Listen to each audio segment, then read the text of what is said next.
gaan saam. Toen ek nou bezig was in die orgels, kreeg ek een van die pype waar het op my handskrift op was. So ek was betrek geweest met die opbouw van die orgel self. Dus in die tyd was ek in die pypmakerij en die meeste pype in die orgel is dan deur ons gemaakt. En wat die orgel so onderhoud betref, ek het nog so'n bykie uitgewerk as die orgel 40 jaar oud is, dan en jy reken gemiddeld 5 uur per week wat die orgel gebruik word, en hy staan met 10.000 uur op die orgel wat hy sy gebruik het. En as die mense het nou bykie omwerk, as hy die motorwerk in die gemiddeld is nou dan 80 km per uur, dat is so 800.000 km op die minuut. Het is werkelijk dat dit is nie luks om my orgel om en daai te keer groot dienst te gee. So is enige die gebruiksvoorwerk moet die mens vergaan, huiskas, motor en alles die leeftijd.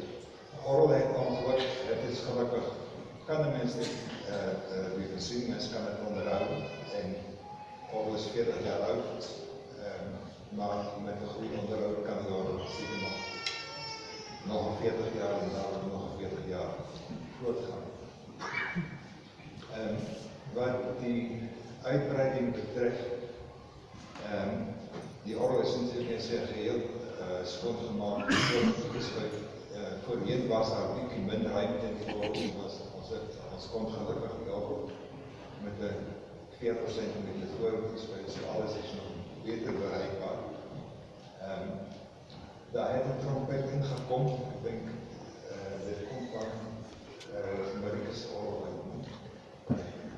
So, die groot 16 voet pype waar hier staan, is ook een geschiedenis op sy eie. Die pype kom oorspronkelijk van een vormende kerk in Rustenburg. En een vriend van my het die orgel destijds gekoop, met die doel dat hy een kapel sal bou en die orgel sal erin gaan, maar dit het nooit gerealiseer. Hy is so laat in Namibië toe en ons het die pype oorgeneem. Hierdie pype is vir 20 jaar by my by die huis gestaan langs die werksplek en ongelukkig kom ons zeggen, hier so in. En dit is, ja, dit is, ek denk is een groot uitbreiding vir die draagkracht van die orgel. Ek nog een ding noem, ons het nou laas week begin met die orgelsysteem, die trompet was my bykie aan die daberige kant, so ek het bykie aan hom gewerk, dat die bykie meer in die ensemble in was. Maar met die stemming was daar nou een probleem, dat was een groot gedreun in die orgel.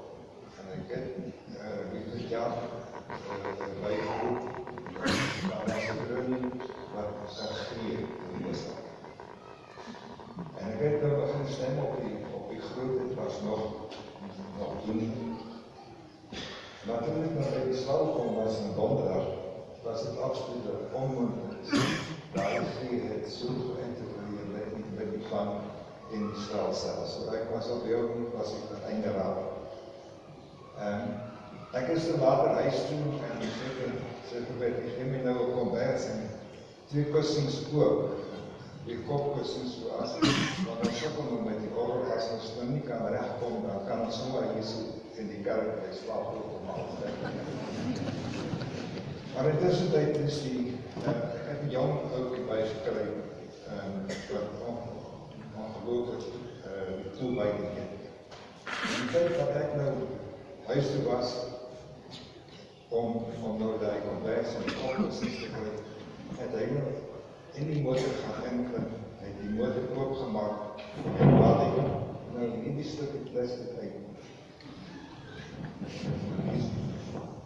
Hierdie stukkie plastic, jy kan sien hoe vuil is, was in die orgel. Ek het vir Arsie gebel wat normaal die orgel stem, sê ja, daar is altyd 'n swering in die orgel, maar net baie sterk nie meer so wees geskryf nie, so ek het regtig 'n bietjie daar gesit.